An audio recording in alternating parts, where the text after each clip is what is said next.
Listo, ya podemos iniciar con el tema del día de hoy. Voy a presentar el Canva. Ok, el tema del día de hoy se compone de dos temas principalmente, y es que ya empezamos a ver lo que son sistemas. ¿Ok?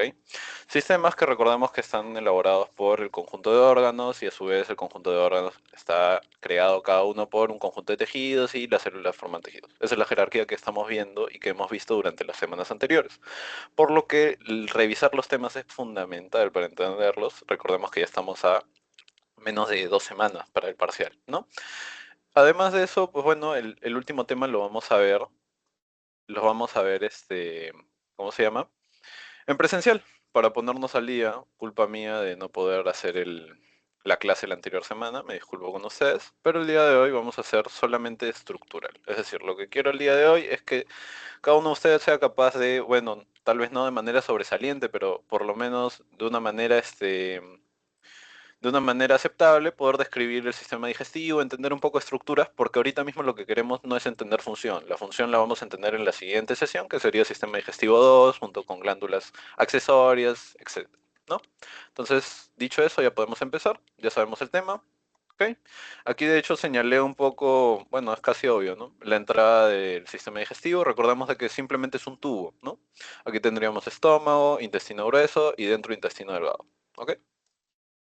Vamos a explorar tres regiones. La tercera región va a ser tema de la segunda clase, ¿no? La segunda parte de la clase vamos a explorar las primeras dos regiones, que es la cavidad bucal, donde empieza, y el tubo digestivo, que es justamente la esencia de todo el sistema digestivo, porque justamente es un tubo. Y este tubo tiene un inicio en la cavidad bucal y un fin en lo que conocemos como ano y recto. ¿Ok? Pero primero que todo, ¿qué epitelios conforman? Ya sabemos que es un epitelio. Un epitelio es un conjunto de células que cooperan en lo que llamamos tejidos. Ok, en este caso vamos a estarlo viendo cuatro epitelios, ¿ok? En todo el tubo digestivo. Vamos a estar viendo cuatro epitelios, pero va a haber ciertas variaciones en cada uno, como vamos a ver en el caso del estómago, ¿ok?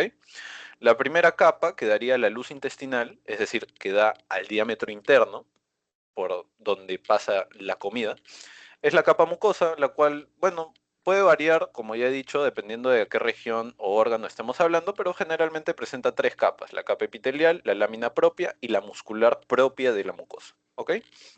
Pasamos a la capa submucosa, en la cual vamos a tener un tejido conectivo, pero en este caso irrigado por el plexo de Meissner. El plexo de Meissner es el centro de control, vamos a decirlo así, que se va a encargar no solamente de la irrigación, sino también de inervarlo y darle un drenaje linfático.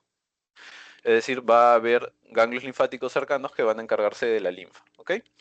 Luego vamos a tener la capa muscular externa, que va a ser normalmente por músculo liso. Recordemos, el músculo liso es involuntario, por eso nosotros no podemos controlar nuestro peristaltismo, más que simplemente la deglución, ¿no?, de los alimentos. En este caso, podemos entenderlo por la mnemotecnia SILE, SCILE, que es justamente las dos capas principales que vamos a encontrar, siendo el estómago la única excepción con tres capas. ¿Ok? Las dos capas que abundan en todos menos el estómago sería circular interna, de ahí SILE, y LE de longitudinal externa. Justamente la circular interna sería más interna y la longitudinal externa más externa, ¿no? Valga la redundancia. Y estas dos van a inervarse también por otro plexo, pero en este caso el plexo va a ser de Auerbach, el cual va a generar las contracciones y va a darle, digamos, esa movilidad al músculo, va a lograr excitarlo, ¿no? Que es una de las propiedades que vimos antes en tejido muscular. ¿Ok? Y por último una capa cerosa, que es como vemos acá, el recubrimiento que parece como barniz, ¿no? Que parece esa última capita como de celofán, vamos a decirle, que recubre todo el sistema digestivo. Esta está aquí justamente creada por tejido conectivo laxo, para delimitar el estómago, es decir, para decirle al cuerpo dónde inicia el cuarto del estómago y dónde termina. Eso es lo que nosotros conocemos como compartimentalización. ¿Ok?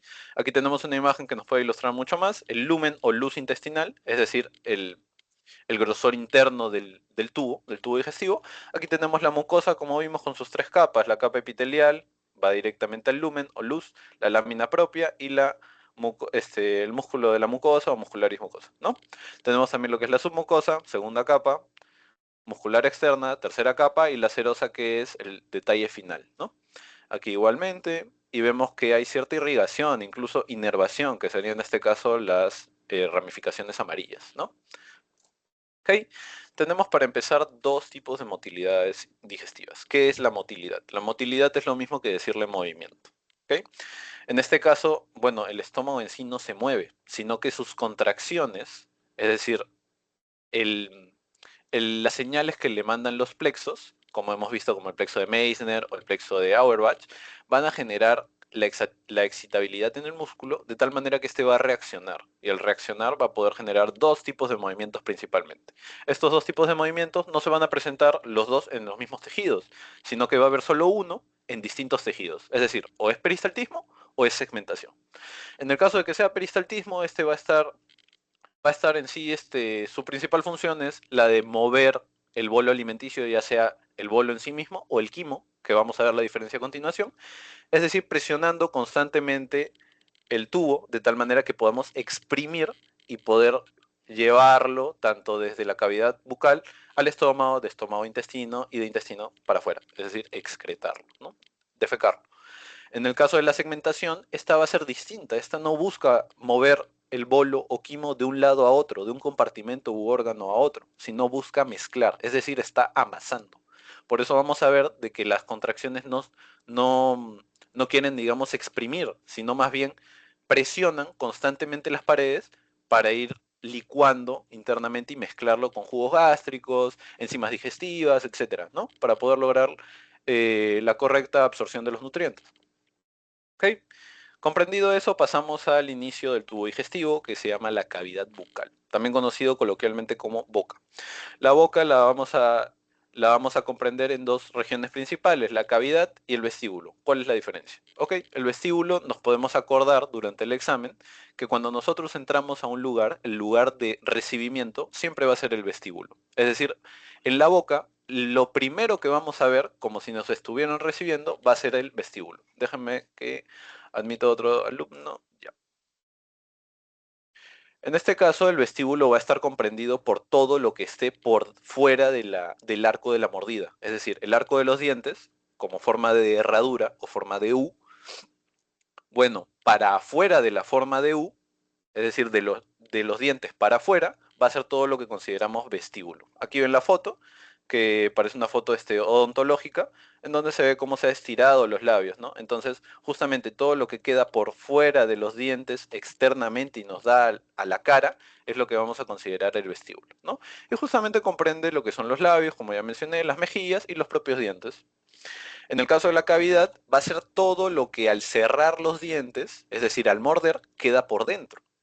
La cavidad va a comprender también lo que son las amígdalas, glándulas salivales, etcétera. ¿Ok? Y vamos a tener más que todo 5 estructuras clave. La lengua, que es el músculo principal de la cavidad bucal, los dientes, los encargados de la trituración mecánica, el paladar, o también conocido como techo de boca, y las amígdalas, que vamos a entenderlas como, digamos que centros de vigilancia o defensa, más que todo. Y es que realmente las amígdalas cumplen dos roles que vamos a ver a continuación, pero que en cursos más adelante, como histología, van a terminar de comprenderlo al 100%, ¿no? Por último, también las glándulas salivales, así que vamos a ver cada una de ellas. ¿Ok? En las amígdalas, como pueden ver, tenemos amígdalas en distintos lados. No es que simplemente una sola zona esté llena de amígdalas. Las amígdalas son tejido linfoide, es decir, es tejido defensivo, pero que a la vez está ahí para aprender. ¿Por qué? Porque las amígdalas son como un control de seguridad, como un control militar, ¿no? Como un peaje, vamos a decirle, el cual se encarga de no combatir en sí la enfermedad o patógeno, bacteria, virus que entre a la boca, sino de avisarle al cuerpo de que algo entró. Además de eso, aquí se ponen glóbulos blancos inmaduros. ¿Por qué se ponen glóbulos blancos inmaduros? Porque justamente todo lo que comemos tiene bacterias. Lo limpiemos o no lo limpiemos. No existe nada que comamos que sea estéril. Entonces, justamente como comemos cosas con bacterias, la amígdala puede utilizarlo como salón de clases y enseñarle a los linfocitos o glóbulos blancos, mira, esto es un patógeno, mira, esto es una bacteria, esto es un virus, etcétera, ¿no? Y el conjunto de amígdalas, las cuales van a ser linguales, si están cerca de la lengua, ¿no? Vamos a tener las adenoides, las palatinas, las faringes y las tubáricas, el conjunto de todas estas amígdalas que, como pueden ver, tocan tanto la cavidad nasal, porque esto es de la propia nariz, aquí está la nariz, este músculo gigante es la lengua, entonces esto sería todo lo que es la cavidad bucal. Entonces pueden ver cómo hay amígdalas tanto en la cavidad nasal, que sería la adenoides y tubáricas, pero también en la cavidad bucal, que puede ser la palatina y la lingual. Es decir, están protegidos ambos conductos. Ambas mucosas están protegidas con amígdalas. Y el conjunto de estas amígdalas forma lo que se llama el anillo de Walderer. ¿Ok? El anillo va a estar ahí justamente como un sistema de detección de seguridad. Cuando pase un patógeno, va a avisar al sistema inmune de que alguien ha entrado, un intruso. ¿Ok? Y justamente por eso les coloqué esta imagen, para que puedan entender lo que simplemente es un puesto de seguridad. O sea, no se va a encargar en sí de mantener una respuesta inmunitaria, sino más que todo de avisarle al cuerpo. ¿Ok? Ahora podemos pasar al paladar, que de hecho para ubicarlos sería este de acá, que logra dividir correctamente lo que es cavidad nasal o nariz y cavidad bucal o boca. Es decir, es el techo de la boca. El también conocido como techo de la boca va a estar compuesto por dos tipos de paladar. Un paladar duro con epitelio plano, es decir, células escamosas, estratificado, es decir, que hay capas, y queratinizado, o sea, que hay una capa de queratina, como nuestra piel que podemos tocar, ¿no? Nuestra piel externa, perdón. Ese va a comprender dos tercios, los dos primeros tercios, o sea, la entrada de la boca, va a estar comprendida por el paladar duro. ¿Por qué se le llama paladar duro? Porque contiene su propia lámina ósea. Si aquí vemos la imagen, vamos a ver, lo rojo obviamente sería tejido que no es óseo, ¿no? Pero aquí podemos ver que hay tejido blanco, es decir, hay cierta presencia ósea, es decir, hay huesos ahí, ¿ok? Y por último vamos a tener lo que es el paladar blando, que es la zona más profunda, que incluso pueden palpar con su lengua, que va a haber cierta diferencia entre lo que es el paladar duro, que lo van a sentir más liso, más duro, valga la redundancia, y el paladar blando, que lo van a sentir más gelatinoso, justamente por la falta de queratina. Es el mismo epitelio, lo único que se diferencia entre ellos es la queratina. ¿Por qué? Porque el primer paladar va a ser el recibimiento de alimentos que pueden ser muy duros. Entonces, justamente para evitar rasguños o lesiones con los mismos alimentos que ingerimos, se pone cierta capa de queratina para que ella sea la carne de cañón que asuma el- el- la lesión. Mientras que una vez que ya lo digerimos, ya no es necesaria la queratina porque ya lo hemos triturado con los dientes, ¿no? En el paladar blando vamos a encontrar lo que es la úvula, que es esa cosita que muchos le dicen que cuelga, ¿no?, de la boca. Esto es importante porque si en algún momento llegamos a tocar la úvula, es muy probable que experimentemos un reflejo de vómito, ¿ok? Que seguramente ya les habrá pasado alguna vez. Ahora pasamos a lo que es la lengua, la encargada en sí, no solamente de la deglución. ¿Qué es la deglución? O sea, la correcta alimentación, tanto trituración y, este, ¿cómo puedo decir? Pasar los alimentos, ¿no? Sino también es la encargada del habla. Sin la lengua nosotros no podríamos emitir sonidos y mucho menos un lenguaje. La lengua justamente está dividida en dos zonas. Una zona dorsal, es decir, la zona que cuando uno saca la lengua la va a ver, ¿no? La zona dorsal. Y una zona ventral, es decir, yo levanto la lengua a un corte y la zona, vamos a decirle el centro de la lengua es el vientre, es la zona ventral, ¿ok? En el dorso vamos a encontrar un epitelio, por eso la E, plano, estratificado, queratinizado. Es decir, es lo mismo al paladar duro. ¿Por qué? Porque también está ahí esperando de que puedan consumir alimentos, de que puedan rasgar o hacer cierto daño, o incluso alimentos ácidos, que puedan corroer las mucosas. Ok, para eso está la queratina. Pero no es necesaria la queratina en el vientre, justamente porque el vientre casi nunca comemos ahí. De hecho, ahí es donde se colocan las pastillas sublinguales. Más que eso, no ingerimos ningún otro alimento, ¿no? Entonces, por eso es la diferencia de que en uno haya queratina y en otro no. La principal razón de que haya queratina, podemos concluir entonces, que es porque está esperando un ataque. ¿Un ataque de quién? Probablemente comida que sea, vamos a decir, muy crocante, que esté dura, que pueda rasgar, que sea ácida, que sea caliente, etcétera, ¿no? Y justamente aquí están lo que ya enseñaron desde el colegio, que son los receptores gustativos, también conocidos como las papilas gustativas. ¿Ok? Hasta ahí creo que está completamente claro. Y pasamos a también una de las estructuras más recordadas de la boca, que son los dientes, ¿no? La boca sin dientes realmente sería raro, y es que nosotros somos animales que somos omnívoros, no solamente comemos plantas, también comemos carne, y por la necesidad de comer carne necesitamos también poder molerlo, poder triturarlo para poder formar lo que nosotros llamamos el bolo alimenticio. Vamos a ver cómo se forma el bolo alimenticio entre esta clase al mencionar las glándulas salivales, pero también en la siguiente clase al ver ya el funcionamiento en sí de todo el sistema. Recuerden de que esta clase es solamente estructural, ¿ok? En general, bueno tener dos parámetros claros, que es que si les preguntan en el examen cuántos dientes tiene un adulto, 32, de base, sin dudar. 32 dientes permanentes, obviamente. ¿Por qué? Porque de niños tenemos los llamados dientes deciduos o desechables, o mejor conocidos como los dientes de leche, ¿no? Que en este caso son 20, pero una vez ellos se caigan, va a empezar a ordenarse la dentadura hasta formar los 32.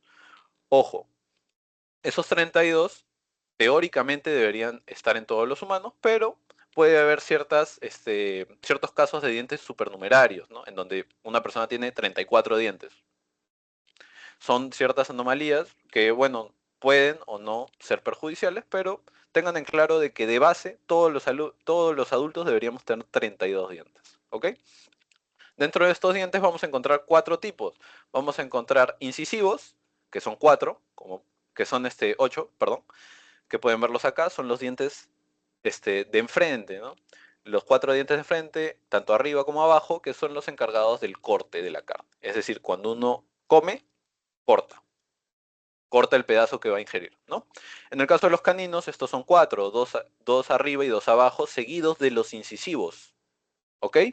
En este caso los caninos están ahí para rasgar, es decir, tú comes y puedes deshilacharlo solamente con el movimiento de tu cabeza porque los caninos están ahí para rasgarlo, ¿ok?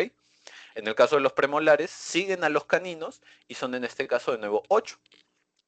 Y son 8 para poder triturar la carne. Es decir, ya tienes comida en tu interior, en el interior de tu cavidad bucal, ok, ahora toca triturarla, molerla. Y justamente por eso se ayudan de los molares también. Los premolares y molares se llaman así porque justamente ambos cumplen funciones casi como si fuesen sinónimos. Triturar y moler es casi lo mismo, porque al final lo que estás haciendo es, vamos a decir, aplastar el alimento que estés comiendo, ¿no? En el caso de los molares estos son más, son 6 arriba, 6 abajo, dándonos un total de 12. Si sumamos todo, que sería 8 incisivos, 4 caninos, 8 premolares y 12 molares, nos terminaría dando el número de 32 dientes en un adulto. ¿Ok? Las glándulas salivales, probablemente las más ignoradas, pero son importantes. ¿Por qué? Y aquí me estoy adelantando a la segunda clase. ¿Por qué? Porque ellas son las que inician la digestión enzimática de todo el tubo digestivo. ¿Cómo? Mediante la saliva. La saliva no es simplemente agua, es una combinación de enzimas e incluso inmunoglobulinas, es decir, anticuerpos. Es por eso que la saliva, y un dato curioso, es que justamente muchos tenemos la costumbre de cortarnos y pasarnos la lengua por la herida, ¿no? Que parece casi un instinto, es justamente porque la saliva tiene esas características bactericidas. Obvio no es recomendable, pero la saliva tiene esas características. La saliva en sí tiene la presencia de lo que se llama la amilasa salival. La amilasa salival es una enzima que se va a encargar de la descomposición de los carbohidratos, que es un tema que seguramente lo están viendo ahorita en Introducción a la Química. O si no, lo van a terminar viendo en Química 2. Pero en general los carbohidratos son azúcares. No solamente el azúcar de mesa, sino también panes, harinas, etc. ¿Ok? Entonces ellos van a ser los principales mediante la amilasa salival que van a secretar de empezar ya a digerir esos carbohidratos, ¿no? Pero ojo, la amilasa salival solo digiere carbohidratos. Si yo como carne, no se digiere en cavidad bucal, ¿ok? Vamos a tener glándulas menores, las cuales no se consideran mucho, de hecho, porque son varias, o sea, son casi intercaladas, están insertadas en paladar y lengua para poder apoyar a las mayores. Las mayores tenemos la parótida, sublingual y submaxilar, con las cuales cada una es la más resaltante en algo, ¿ok? La parótida va a ser la más grande, como pueden ver acá. está casi por la zona debajo de la oreja, ¿no? La sublingual va a ser la más pequeña, para que se acuerden. La sublingual, entendamos, sub, debajo, lingual, lengua. Ah, ok, debajo de la lengua, como pueden ver aquí. Y la submaxilar, debajo del maxilar o hueso macetero, etcétera, que sería la más productiva. Es decir, la que, a pesar de no ser la más grande, va a ser la que más saliva produzca. ¿Ok? Entonces, si preguntan en un examen, por ejemplo, ¿cuál es la glándula mayor que produce la mayor cantidad de saliva? Ah, submaxilar. ¿Ok? Pasemos ahora a la faringe. La faringe es el puente en sí entre boca y esófago, pero, aquí viene un pero, es una estructura curiosa, puesto que lo comparten tanto sistema respiratorio como digestivo. Es decir, es una intersección entre ambos. Recordemos que tenemos la tráquea por delante y ahorita vamos a mencionar al esófago, ¿no? Cuando veamos sistema respiratorio, vamos a profundizar en lo que acabo de decir de la tráquea, ¿ok? Dentro de la faringe vamos a tener lo que es la nasofaringe, es decir, la primera porción, la orofaringe y la laringofaringe o hipofaringe. ¿Ok? En el caso, ¿yo por qué puse NOH? Porque esta fue una mnemotecnia que me ayudó durante los exámenes, porque yo me tenía que acordar el orden. Si uno no se acuerda el orden de nasofaringe, ¿cuál es? NOH. Nasofaringe, orofaringe, hipofaringe. ¿Ok? La nasofaringe es especial justamente porque, como ven, esto es cavidad nasal. Entonces la nasofaringe participa también en la respiración. Es la única que participa en la respiración. A partir de orofaringe y hipofaringe son solamente para el aparato digestivo. ¿Ok? Ahora pasemos con lo que es el esófago. El esófago ya es propio del aparato digestivo. Es decir, aquí no hay presencia de aire ni partículas aéreas que podrían haber en la tráquea, sino solamente comida, meramente comida. ¿Ok? Y es que justamente el esófago va a servir de puente o va a conectar tanto la faringe que vimos antes con el estómago. ¿Cómo lo va a hacer? Lo va a hacer mediante dos esfínteres. ¿Qué es un esfínter? Recordemos, tejido muscular, los esfínteres eran aquellos que permitían regular el flujo de las cosas. ¿Cómo? Esfínter anal, por ejemplo, o esfínter anal o esfínter uretral. ¿Ok? ¿Qué significa? El esfínter uretral es el encargado de este, que cuando uno vaya a orinar, tú decidas cuándo orinar. Si el esfínter falla, ok, estoy teniendo lo que se llama incontinencia renal. No puedo contener cuándo orinar. ¿Ok? ¿Se entiende? Los esfínteres se encargarían entonces de, bueno, mantenerse siempre contraídos, ¿no? Porque cuando se dilaten, el contenido que estaba adentro, que podría ser heces, orina, etcétera, cae. En este caso vamos a tener dos esfínteres. Un esfínter, este, superior esofágico, como ven aquí, y un esfínter esofágico inferior, que es este de acá. ¿Cuál es la diferencia entre ambos? Que el primero, el que está más arriba, es voluntario. Ok, lo controlo yo. El de abajo es involuntario. ¿Qué significa? No lo controlo yo. Histológicamente, es decir, ¿qué célula lo conforma? En el caso del esfínter esofágico superior, va a ser músculo estriado. Acuérdense. O músculo esquelético. En el caso del esfínter esofágico inferior, ok, ya no es músculo estriado porque yo no lo controlo. Entonces, ¿quién tendría que ser? ¿Miocárdico? ¿Tejido cardíaco? No. Tiene que ser músculo liso. Que es justamente lo que habíamos mencionado ahí, de que el músculo liso hace acto de presencia mayoritariamente en todo lo que es sistema digestivo. En el caso del esfínter esofágico superior, este va a estar justamente aquí. Es decir, es el que cuando nosotros tengamos comida en la boca y decidamos pasar, ahí abrimos el esfínter esofágico superior, porque justamente es voluntario. Nosotros estamos eligiendo cuándo pasar y qué cosas pasar. En cambio, el de abajo, el esfínter esofágico inferior, es involuntario. Una vez que tú ya diste el visto bueno de pasar el alimento, se va a pasar todo el alimento hasta llegar al estómago. Y justamente aquí quiero mencionar un poco lo que es el hiato esofágico. Y es que en muchas de sus clases mencionan el hiato esofágico, entender de que el hiato esofágico es un agujero que tiene el diafragma, el que se eleva durante la respiración, en el cual en ese agujero le da el espacio para que el esófago lo atraviese y conecte con el estómago. ¿Ok? Esa es la única función del hiato esofágico, pero lo pueden preguntar, por eso mejor decirles, igualmente en su clase va a estar mucho más condensado, ¿no? Esto es como un resumen del tema, ¿ok? Y vamos a ver ahora lo que son los esfínteres, bueno, estomacales, ¿no? Que también el estómago tiene sus propios esfínteres, ¿ok? Entonces ya entendido, ya sabemos qué es el esófago, para qué sirve, ya sabemos de que funciona como puente para la faringe entre la misma faringe y el estómago, y que nosotros podemos regular el esfínter superior, pero no el inferior, justamente por la diferencia de células, ¿ok? Ahora pasamos al rey de todo el sistema digestivo o la estrella, que es cuando nosotros hablamos del sistema digestivo, pues bueno, es ilógico no mencionar al estómago. El estómago va a ser en sí el centro de toda la digestión. ¿Por qué? Porque él se va a encargar, mediante su ambiente ácido, aquí ven el pH, 1 a 3,5, bastante ácido, por debajo de 7 es ácido, probablemente estén viendo eso.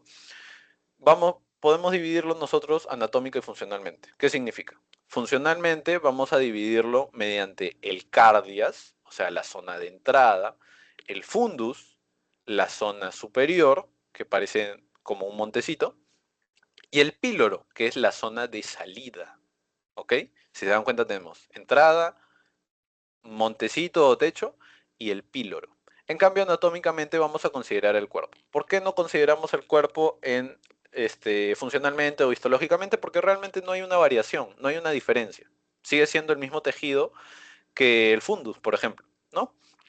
En el caso del estómago va a ocurrir el caso, la curiosidad de que nosotros acordémonos las capas del tejido muscular, ¿cuáles eran? Mucosa, submucosa, muscular externa. Ah, ok. Muscular externa, ¿cuáles eran? Era el cile, cir- circular interna y longitudinal externa. Ok. En el caso del estómago, hay una capa más, la oblicua. Una capa interna, si se dan cuenta, ¿no? Es decir, antes de que empiece la circular interna y la longitudinal externa. Es por eso que ustedes se lo pueden acordar como OCL. OCL es una forma práctica de que te lo acuerdas en el examen. A, OCL, oblicua, circular, longitudinal. Son las tres capas del estómago, el único del tubo digestivo que tiene tres capas en la zona muscular. ¿Ok? Este va a estar revestido por un epitelio cilíndrico simple, el cual va a dar lugar a las criptas gástricas. Es decir, va a generar invaginaciones, así se llaman, que son pequeños surcos, es decir, zigzaguea el tejido, ¿no? Zigzaguea, creando criptas en las cuales las células caliciformes, es decir, las que secretan moco, van a secretar el propio moco y poder darle una capa mucosa, como ya hablamos, al estómago, de tal manera que el ácido no lo toque directamente al estómago. Si lo tocase, estamos hablando de lo que se conoce como una úlcera gástrica. ¿Ok? Es por eso que tenemos células parietales, las encargadas de la secreción de ácido. ¿Qué ácido maneja el estómago? Ácido clorhídrico. ¿Cuál es la fórmula? HCl. Hidrógeno, cloro. Nada más. Tenemos las células principales que van a ser las encargadas de, bueno, mantener la estructura del estómago y las endocrinas para la secreción de gastrina. ¿Gastrina para qué? La gastrina es la hormona mediante la cual el mismo estómago inicia a producir el ácido. No es necesario que lo sepan ahorita porque lo vamos a profundizar en la siguiente clase, ¿ok? Este sería en general el estómago, ya sabemos, sus pliegues, etcétera. Los pliegues del estómago, ¿por qué es arrugadito el estómago? Ok, el estómago no es arrugadito solamente por un tema estético, etcétera, sino porque al hincharse se vuelve liso. Es decir, esos pliegues le dan más área. Es como un globo que está desinflado. Cuando nosotros lo inflemos, el globo es liso. Es lo mismo, es el mismo concepto. Y justamente se mantiene arrugado para no generar demasiada presión, para que la presión sea solo la comida, porque si él se mantuviese, digamos, contraído, liso, bueno, sería desgastante para el cuerpo. ¿Ok? Aquí tenemos, disculpen, en, en este caso el píloro, ¿ok? Va a servir de puente, es una estructura del propio estómago. En el caso, el píloro va a servir de puente entre el estómago y el intestino delgado. ¿Por qué? Porque el estómago va a recibir el bolo alimenticio del que estábamos hablando, el cual es la comida que yo comí, que la mastiqué y le puse saliva. Todo eso forma el bolo alimenticio. El bolo alimenticio baja al estómago y se mezcla con los ácidos y enzimas digestivas y se va a volver lo que se llama quimo. ¿Qué es el quimo? El bolo digestivo, es decir, la comida que ingeriste, pero de manera líquida, casi como si fuera pastosa, como una crema. ¿Por qué? Porque aquí la presencia de las enzimas digestivas que vamos a ver la próxima clase termina por deshacer la comida, de tal manera que termina a ser más fácil, más digerible para el intestino, porque el intestino no va a trabajar con ácido. Por eso justamente el estómago ya lo ha, ya lo ha desgastado antes a la comida, ¿ok? En el caso del píloro, bueno, va a tener la válvula pilórica que va a estar cerrada y mediante los movimientos peristálticos que dijimos antes, que en este caso serían por el plexo de Auerbach, recordemos para la capa muscular externa, el plexo de Auerbach le da la señal de peristaltismo. Entonces, por la presión, el propio píloro se abre y el quimo pasa al intestino delgado, ¿ok? Y hablando de intestino delgado, pues bueno, vamos a verlo al propio intestino delgado. El intestino delgado está constituido por un tubo. Bueno, en general todos son tubos, pero en este caso es uno de los tubos más largos. ¿Por qué? Porque está medido como 7 metros de largo en personas adultas, obviamente. En mujeres suele ser de 5 metros, ¿no? Pero son diferencias casi mínimas, viendo de que son 5 metros en sí. Este está dividido en tres porciones principales, duodeno, yeyuno, ilion, y vamos a ver cada una de ellas. En general, él se encarga de los pasos finales, es decir, el estómago ya absorbió lo que tú has comido, ya lo bañó en ácido, se está deshaciendo. Entonces ya es más suavecito y el intestino puede empezar ok, este es un nutriente, esto no es un nutriente, esto sí, esto no, y lo deja pasar, ¿ok? Y justamente por eso podemos decir de que así se realizan los pasos finales de la digestión, que venía del estómago, y comienza la absorción, porque justamente como el tejido ya es una masita, ahora es más fácil absorber porque ya no es duro como si fuese el alimento que ingerimos al comienzo, ¿no? Y por eso va a haber presencia de microvellosidades. Microvellosidades que son como el vello corporal que van a estar en el intestino para aumentar su superficie. ¿Qué significa eso? Que el intestino va a presentar un epitelio cilíndrico simple, o sea, una sola capa, pero con microvellosidades. Y estas microvellosidades van a estar ahí listas para que la comida se quede entre ellas en sus surcos y las células puedan absorber los nutrientes. ¿Ok? Dentro de las porciones que tenemos del intestino delgado, vamos a tener una porción duodenal, una porción de yeyuno y una porción de ilion. ¿Cómo ubicamos a las tres? La de duodeno va a ser la de región proximal. ¿Qué quiere decir que es la región proximal? Que es la región más cercana al estómago, más próxima. En cambio, en el yeyuno vamos a estar hablando de la porción medial, es decir, la que está en medio, no tan lejos del estómago, no tan cerca, por eso le llamamos porción medial. Y por último, el ilion, que es la porción distal, siendo el ilion, para que sepan, la porción más grande de todo el intestino grueso. El duodeno, ¿para qué está realmente? Bueno, aquí tienen cuáles son las funciones del duodeno, la absorción de calcio, de hierro y de aminoácidos. Es decir, él va a terminar el proceso de digestión enzimática. Ok, él ya lo terminó. ¿A quién le corresponde? Al yeyuno e ilion. ¿De qué se van a encargar? De absorber de esa masa de quimo, absorber el agua, es decir, ir secando nuestras heces, ¿no? Lo va a absorber tanto agua, carbohidratos, grasas o distintas vitaminas, como podemos tener aquí la A, D, Y y K, y por último, una vez ya se ha absorbido la mayor cantidad de agua para no desperdiciarla y volver a reciclarla para que se quede dentro del cuerpo, vamos a pasar al ilion, que si se dan cuenta es una región súper grande, súper larga, la cual se va a encargar de, bueno, reciclar las sales biliares, la vitamina B12. ¿Por qué las sales biliares? Este tema lo vamos a ver también en la segunda clase, se llama ampolla de Vater. La ampolla de Vater va a ser donde, bueno, el páncreas, el hígado y la vesícula inyecten cada uno sus enzimas para poder terminar ya de formar lo que conocemos como heces. ¿Ok?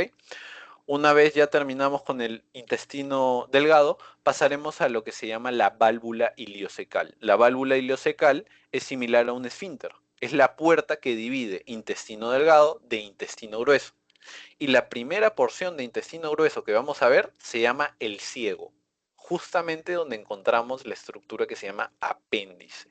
¿Ok? Ahorita no es de utilidad que nosotros aprendamos para qué sirve el apéndice, lo vamos a aprender la siguiente clase. Recuerden que esta clase solamente es estructural. ¿Por qué he dibujado estas flechas? Porque justamente aquí aquí conecta el intestino delgado. Es decir, aquí estaría la válvula ileocecal.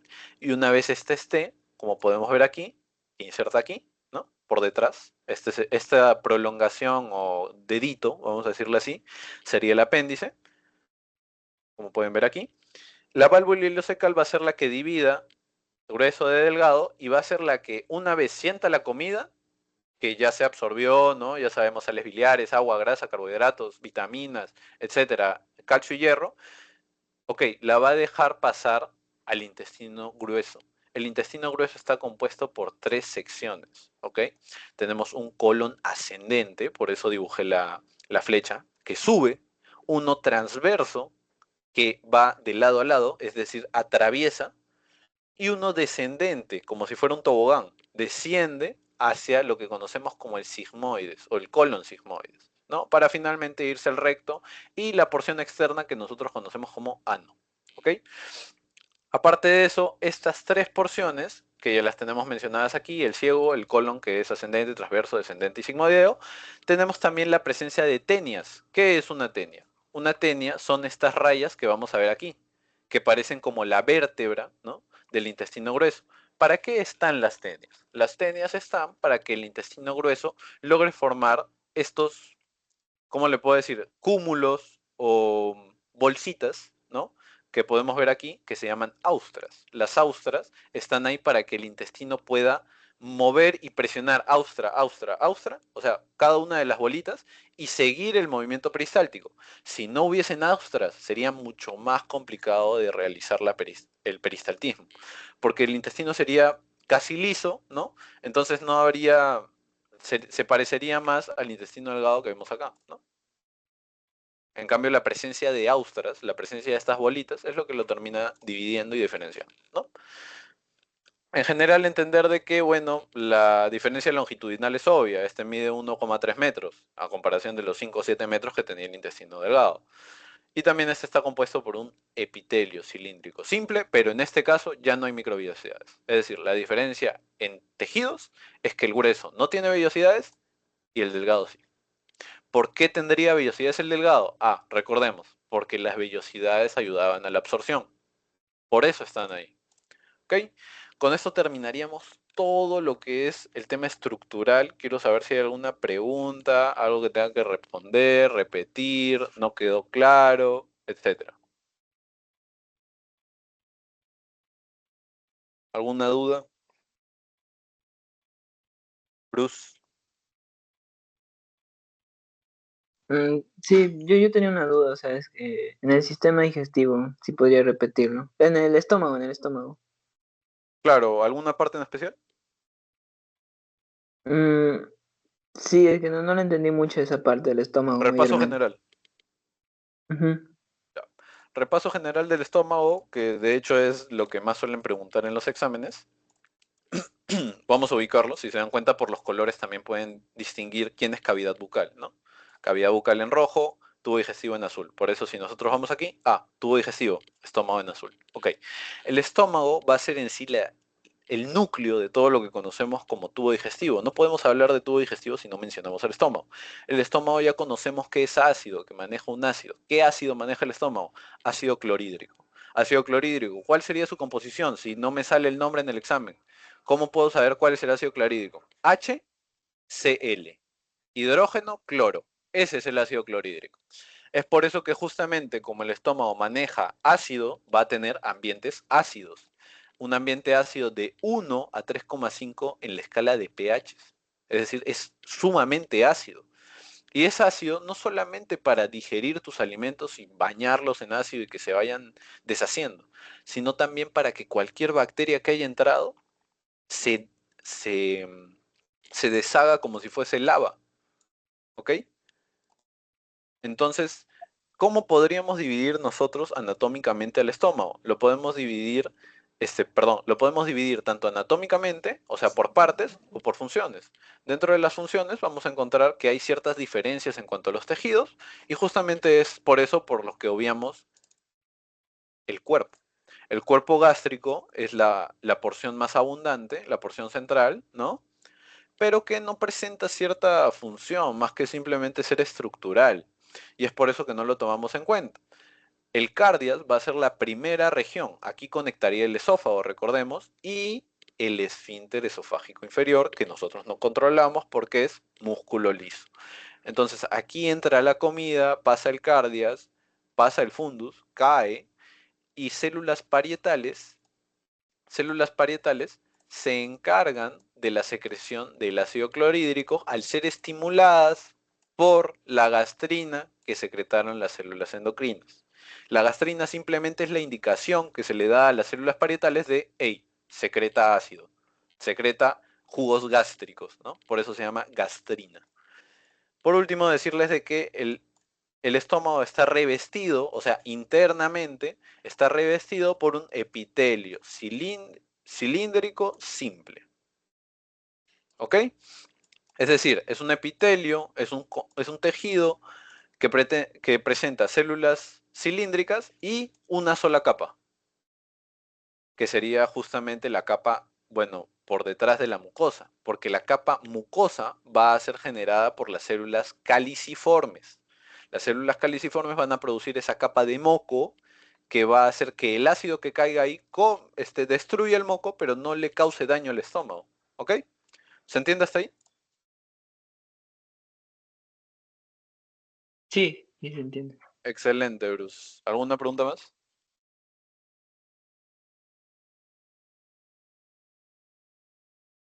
Paolo, ¿alguna pregunta? Todo claro, gracias. Lo agradezco.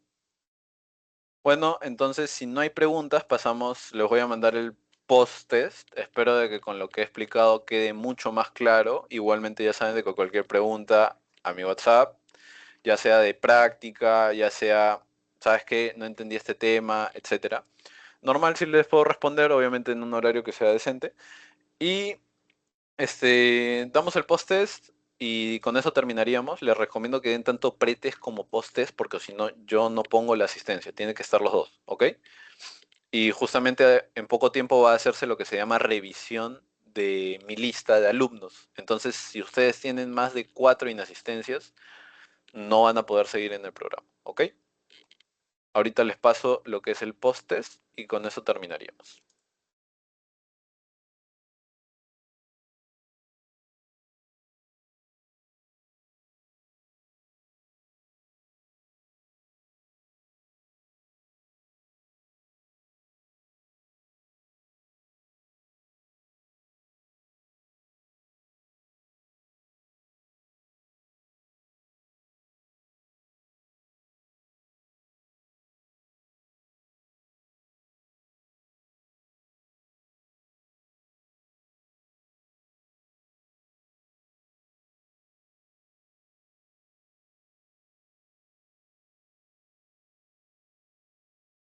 Listo, ya está el post-test. Decirles que en cuanto a los repasos presenciales, vamos a hacerlo probablemente el día miércoles. Tenemos que confirmar la hora aún de la siguiente semana, obvio.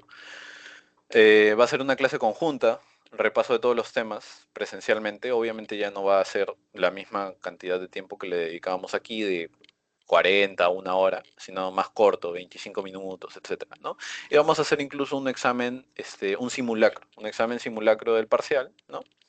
Conteniendo algunas preguntas de banco, conteniendo algunas preguntas propias de las explicaciones, y va a venir el asesor, el otro asesor del curso, que también es del mismo curso, para hacer una clase conjunta y nos vamos a turnar los temas. Entonces lo único que quedaría pendiente con ustedes es decirles día y hora, ¿ok? Así que me avisan cuando ya hayan terminado todos el post-test y con eso ya terminaríamos la clase.